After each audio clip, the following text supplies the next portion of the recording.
उत्तर प्रदेश के कानपुर की एक रीसेंट न्यूज ने पूरी सोसाइटी को हिला कर रख दिया है। 12th क्लास की एक लड़की ने अपने बॉयफ्रेंड को घर पर बुलाया जब घर में कोई नहीं था। बॉयफ्रेंड ने सेक्स पावर बढ़ाने की गोली खा ली और सेक्स करते वक्त उस लड़की की मौत हो गई। आपको जान के हैरानी होगी कि लड़का 23 साल का था और लड़की मात्र 14 साल की। आप सोचिए, एक 14 साल की लड़की की जिंदगी खत्म हो गई। ये सब किस वजह से हो रहा है? सच ये है कि ये प्रॉब्लम काफी बड़ी है और इस प्रॉब्लम का नाम है पॉर्न एडिक्शन।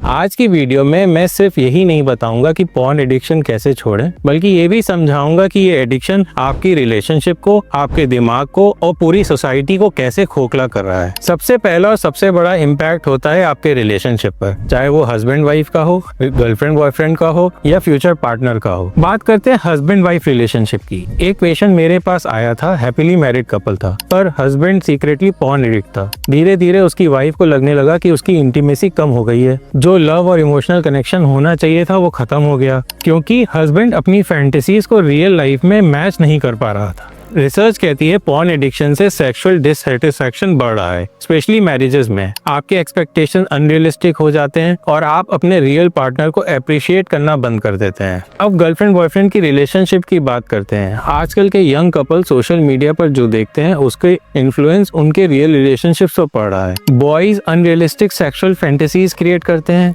गर्ल्स को लगता है कि उन्हें अपने आप को प्रूव करना पड़ेगा। कई केसेस में बॉयफ्रेंड गर्लफ्रेंड आपस में नूड शेयर कर देते हैं और ये कई बार बाहर वायरल हो जाते हैं। रिजल्ट क्या होता है? इनसिक्योरिटीज, ट्रस्ट इश्यूज और इमोशनल डिस्कनेक्ट बढ़ने लगता है। अब फिर बात करते हैं उस रिसेंट न्यूज की जिसमें मैंने क्लास 12 की लड़की की डेथ का केस बताया था। इस एडिक्शन का एक एग्जांपल है। बॉयफ्रेंड ने पॉर्न देख कर दोस्त के कहने पर अपने माइंड में अनरियलिस्टिक सेक्सुअल एक्सपेक्टेशन बना लिए थे। इस चक्कर में उसने सेक्स पावर की गोली खा ली, पर उसका इम्पैक्ट क्या हुआ? कम उम्र की लड़की की जान चली गई। और ये छोड़िए, कई लोग तो खुद इस तरह की गोलियां की ओवरडोज की वजह से खत्म हो जाते हैं। अब बात करते हैं सोसाइटी की। पॉर्न एडिक्शन का एक बड़ा इम्पैक्ट होता है वायलेंस और ऑब्जेक्टिफिकेशन पर। स्टडी शो करती हैं कि regular porn users specially violent content देखने की वजह से वुमेन को ऑब्जेक्ट्स की तरह देखने लगते हैं। इसका क्या रिजल्ट होता है? Increase cases of harassment, rape culture और जेंडर इनइक्वालिटी। इवन आप अपने आसपास के रिश्तेदारों, दोस्तों या लोगों के गलत नजर से देखने लगते हैं, क्योंकि फैंटेसी मूवीज में ऐसा ही कुछ दिखाया जाता है। एक शॉकिंग डेटा कहता है कि 35% of internet downloads are porn related content, और ये एडिक्शन हर एज ग्रुप में है, इंक्लूडिंग टीनेजर्स। और इसका शिकार सिर्फ लड़के नहीं, लड़कियां भी होती हैं। पॉर्न एडिक्शन सिर्फ एक्सप्लिसिट वेबसाइट तक लिमिटेड नहीं है। सोशल मीडिया प्लेटफॉर्म जैसे इंस्टाग्राम और यूट्यूब शॉर्ट्स सॉफ्ट पॉर्न का एक बड़ा सोर्स बन चुके हैं। आपको रील्स में कभी कभी लगता होगा अरे ये तो सिर्फ एंटरटेनमेंट है, लेकिन धीरे धीरे ये एंटरटेनिंग कंटेंट आपके दिमाग को डिसेंसिटाइज कर रहा है। एग्जाम्पल के तौर पर आपने एक रील देखी जिसमें कोई सिडक्टिव डांस कर रहा है। पहली बार आपको नॉर्मल लगता है, दूसरी बार आप और देखते हो, धीरे धीरे आपको ये एक्सट्रीम कंटेंट चाहिए होता है। इस चक्कर में आप एक लूप में फंस जाते हो जिसे हम डोपामिन ट्रैप बोलते हैं। अगर आप सोच रहे हो कि बस आज के बाद नहीं देखूंगा, तो ये गलत है।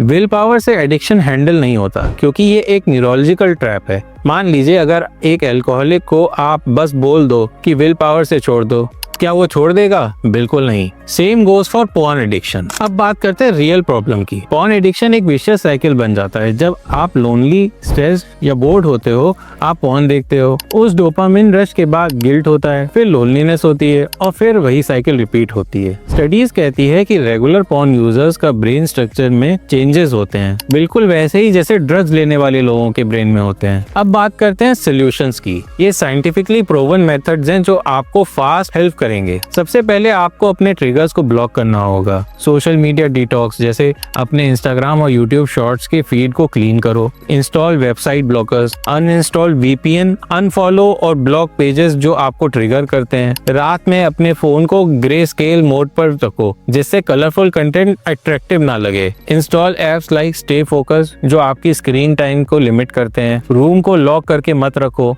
आपको अपने ब्रेन को नया हैबिट देना होगा जो पॉर्न को रिप्लेस कर सके। रिसर्च कहती है कि अर्जेस सिर्फ कुछ मिनट्स के लिए स्ट्रांग होती हैं। अगर आप उस मोमेंट को डिले कर लेते हो तो अर्ज खत्म हो सकती है। जब भी अर्ज आए अपने आप से कहो बस 3 मिनट वेट करते हैं, या जब भी अर्ज आए 5 मिनट वर्कआउट करो या उस वक्त कोई फिजिकल एक्टिविटी करो, जैसे पानी पियो, वॉक पर चले जाओ या डीप ब्रीदिंग करो। अकेले रहकर एडिक्शन से लड़ना मुश्किल है, हेल्प लेना वीकनेस नहीं स्ट्रेंथ है। Talk to a therapist if needed. जो लोग थेरेपी या काउंसलिंग लेते हैं उनका सक्सेस रेट 70% से ज्यादा होता है। बहुत लोग फोन देखने के बाद गिल्ट और शेम फील करते हैं। वो सोचते हैं मैं कितना वीक हो गया हूँ या मुझसे कभी कंट्रोल नहीं होगा। सेल्फ कंपैशन रखो, अपने ऊपर गुस्सा होने से एडिक्शन और बढ़ सकता है। Focus on progress not on perfection.